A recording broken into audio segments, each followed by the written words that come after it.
Hi, this is ESPN's Dave Lamont, and you're listening to the Sports Objective Podcast, the unofficial podcast of the Pirates.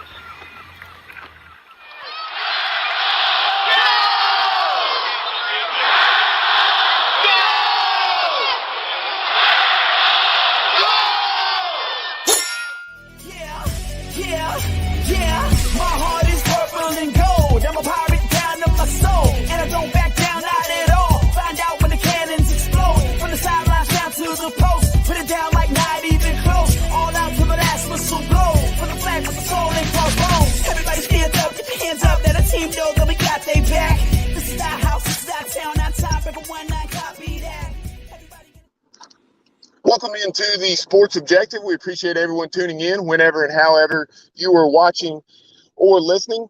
You can find us on YouTube, Facebook, and pretty much anywhere podcasts are found. We're continuing to talk East Carolina Pirate football 2.5 months from kickoff.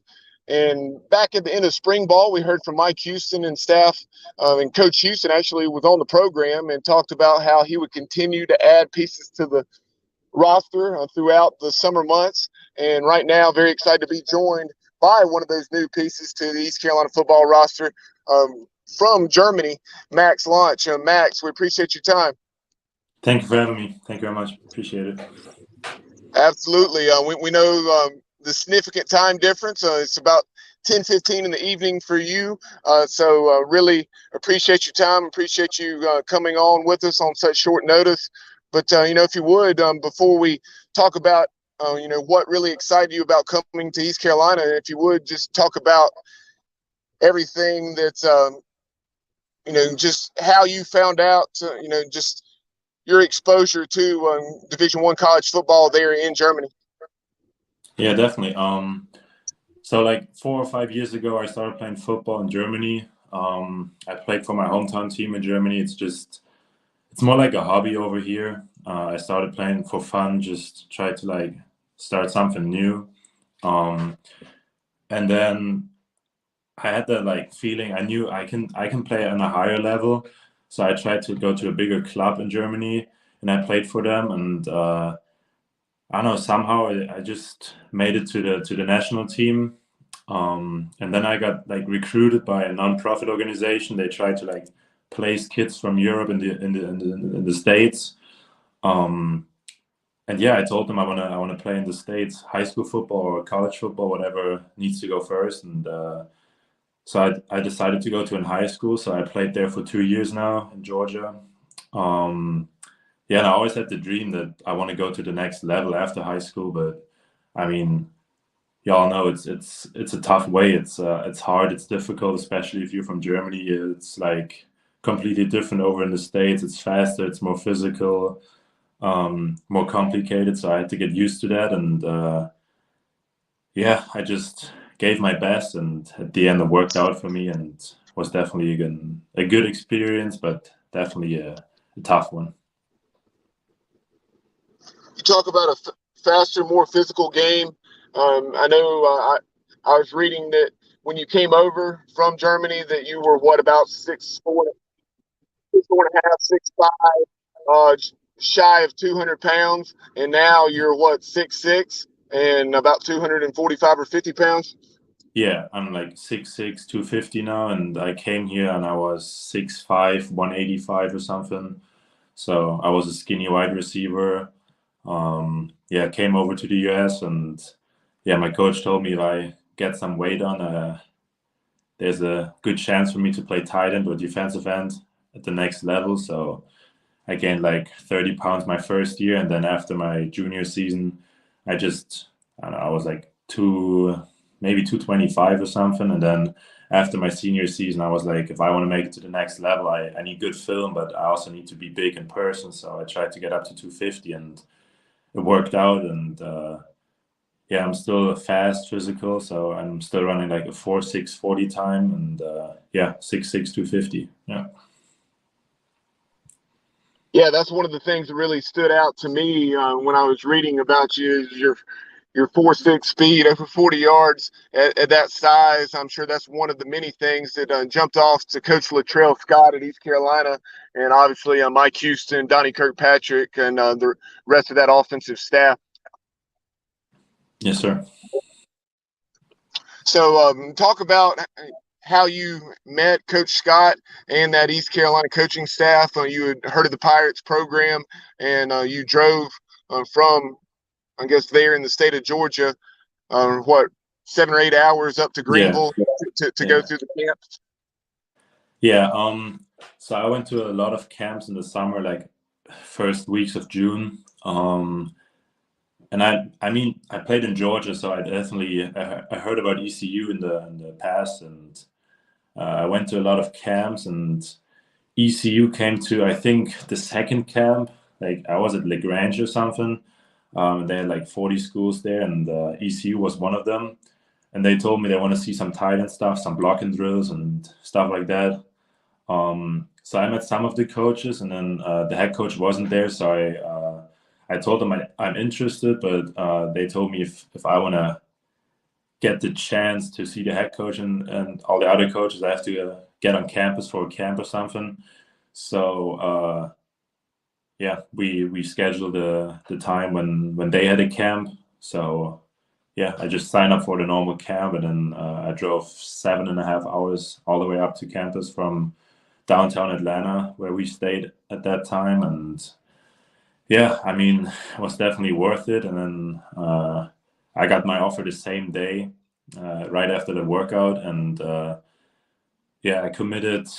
I mean, maybe 4 hours later, I told Coach Houston, I called him and I said, I'm going to commit, and feels like home. So I want to don't want to wait for any other schools or something to recruit me. I just want to, close the deal and just get it done and just get ready for the future. Which one of the prospect camps was it that you attended on the ECU campus? Was it the one in the beginning of June?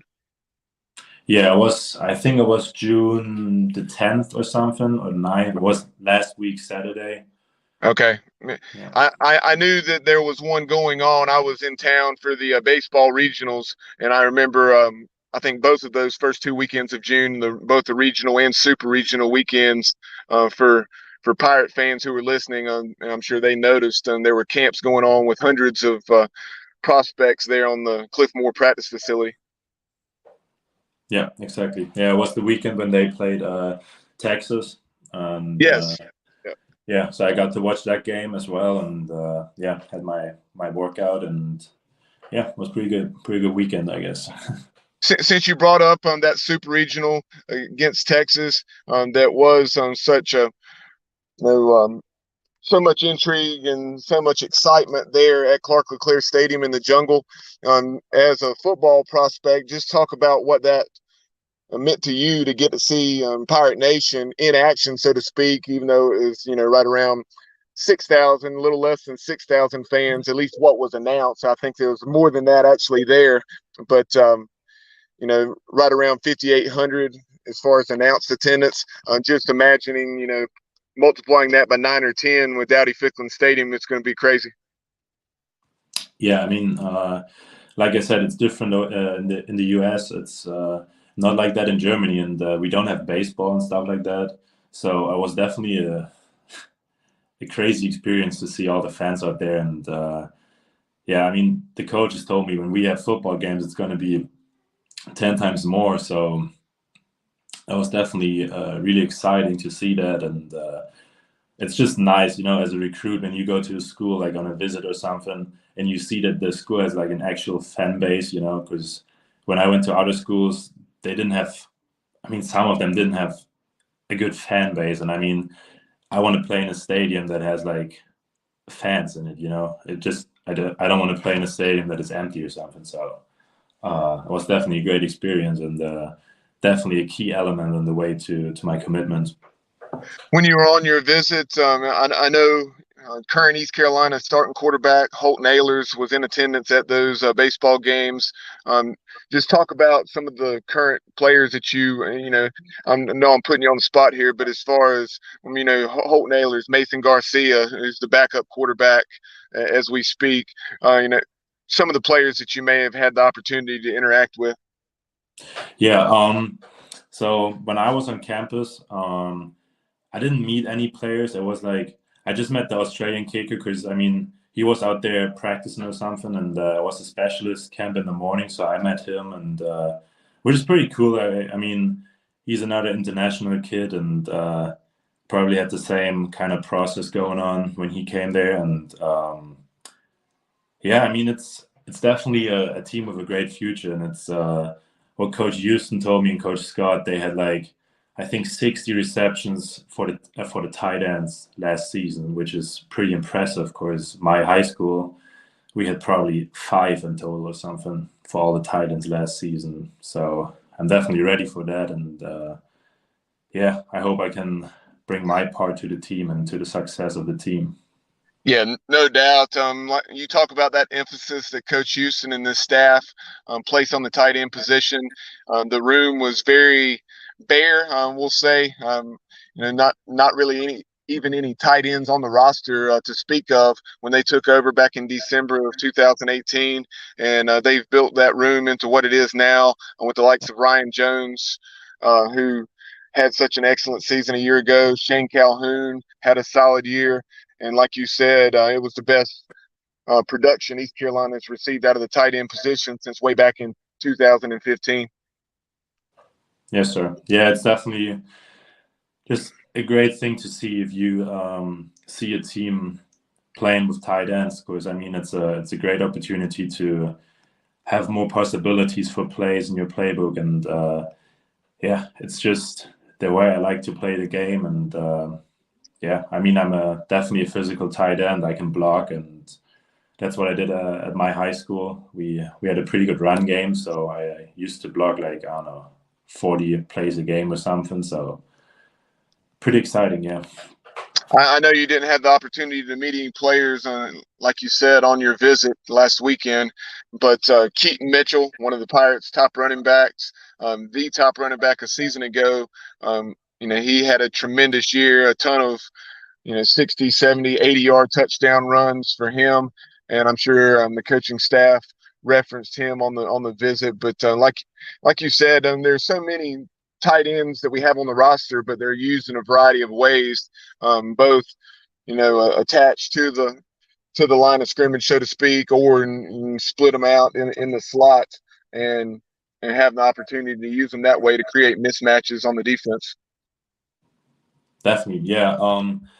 That was definitely one of the other aspects that I looked at when I thought about committing to ECU, because I definitely watched some of the games from last year, like the highlights and stuff. So I wanted to see what the program is about, and if I fit in the program. And yeah, I definitely think that I fit in the program, and yeah, that's another thing that made me commit to ECU. I know Middle Tennessee in Conference USA, and then they're one of the programs that had also recruited you. And so, in addition to Middle Tennessee, who were some of the other programs you had heard from? Yeah, definitely. So my recruiting process was kind of, I would say, tough, because I came here, like I said, with like 185 or something, and I played wide receiver, and then I had a pretty good season. My first season in the US, my junior season, I played D end, which was a new position for me, and I had a pretty good season actually. So I got offers last summer from like Middle Tennessee, Dartmouth, Columbia, Tennessee Tech, and so the whole recruiting process kind of started for me last summer. And then yeah, some pretty big schools recruited me over the summer when I was back home. But when I came back on campus, my coach told me we need like a big tight end. So I told him I can do it. But then most of the schools kind of dropped me because I didn't play the position they offered me for. So I had to kind of get into the recruiting process again this summer. So this summer, I was talking to pretty much all the big schools, or all the schools that came to the camps. And Middle Tennessee obviously was the first school that offered me this summer. And then on the second day, ECU showed interest, and I told my parents that ECU was always like a dream for me, because when I came to the US, it's not that far away, and we played in North Carolina. So I heard of the school and the program, and I told my parents if they offer, I want to commit, and then that's where I want to go. So when they showed interest, I kind of I don't know. I didn't stop talking to other schools, but it was like when I talked to other schools, I felt like it's cool. It's a nice experience, but I just want to go to ECU, and if they offer, I'm gone. I just want to go there, and yeah, at the end, that's what happened, and I'm happy that it went that way, and yeah, definitely a good experience at the end. I know early on in the interview, I believe we have some technical difficulties, so very quickly want to revisit this. I know you partnered with the organization that allows opportunities. It's a nonprofit organization there in Germany that provides opportunities in the States for young men like yourself who want to play football in the collegiate ranks. But if you would just talk about your exposure to the game growing up, and had it just been maybe watching games, be it on YouTube or otherwise online, that sparked your interest in American football? Yeah, so when I grew up, I played soccer. That's what like everyone does in Germany. We all play soccer, and I played that for a long time. And my dad at that time, he worked overseas in like Denver and New York. So whenever he came back, he watched football sometimes, and he watched the Super Bowl and all the playoffs because that was like the only game they showed in Germany, the Super Bowl.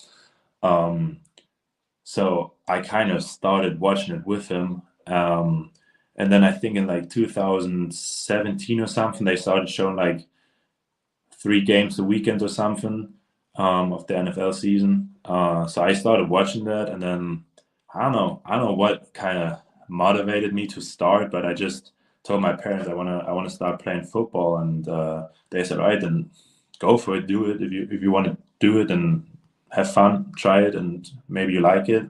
So I started playing, and yeah, like I said, I played like in the fifth division or something in Germany for my hometown team, in front of like maybe 20 fans or something.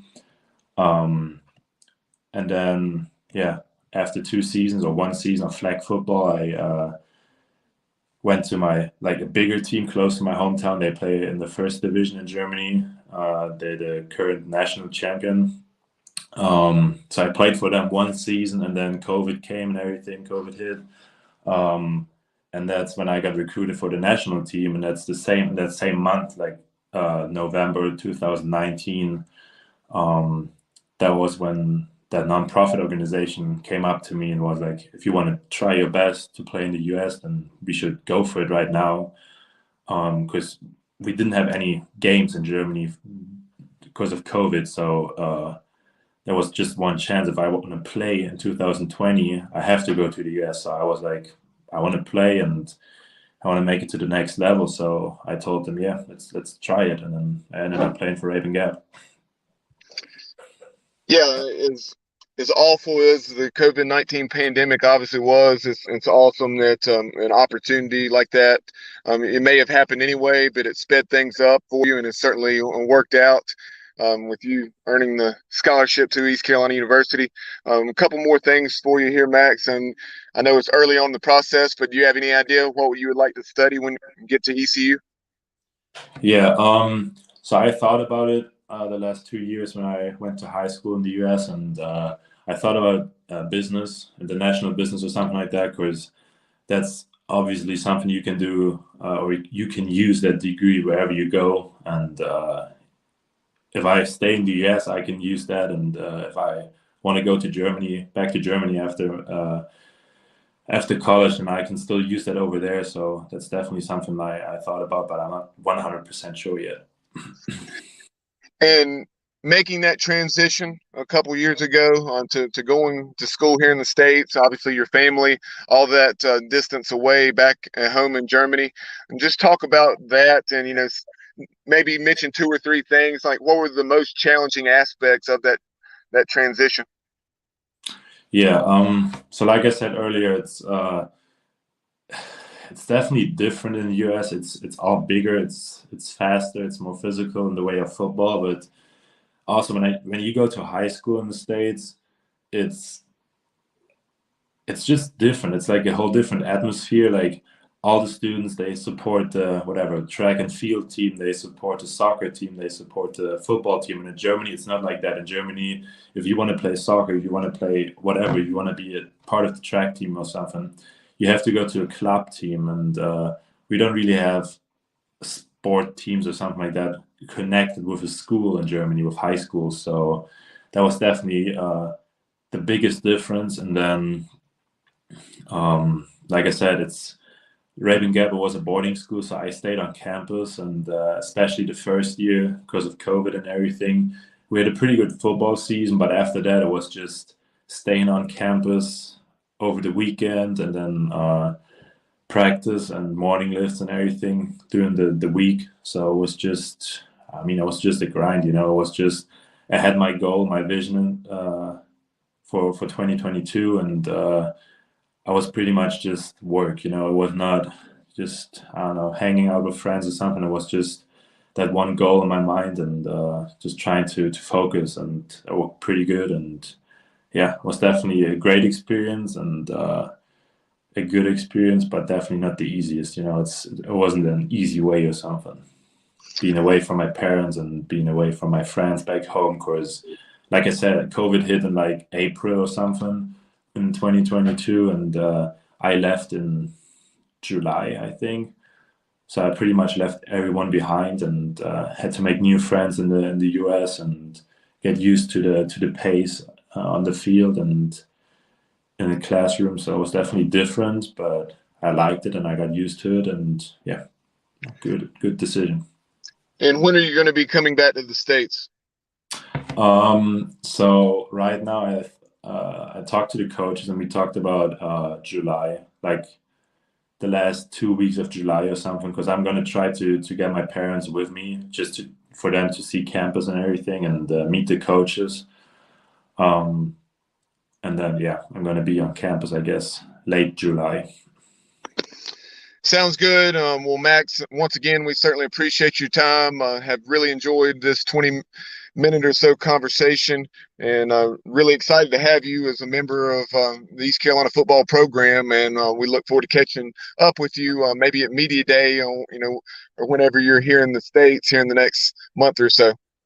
Yes, sir. Thank you very much for having me. I really appreciate it. Thank you for taking the time. Pirate Nation, that is Max Lantzsch. He is, of course, one of the newest members of Crew 22, the East Carolina football recruiting class for the year. And remember to follow us on social media, on Twitter and TikTok at The Sports OBJ, on Instagram at The Sports Objective. Like and follow us on Facebook. And, of course, as always, subscribe to our YouTube channel. For Max Lantzsch, I'm Bub Rosenbaum. You've been watching and listening to The Sports Objective. Have a great one, everyone. And as always, go Pirates. Thank you very much. Appreciate it.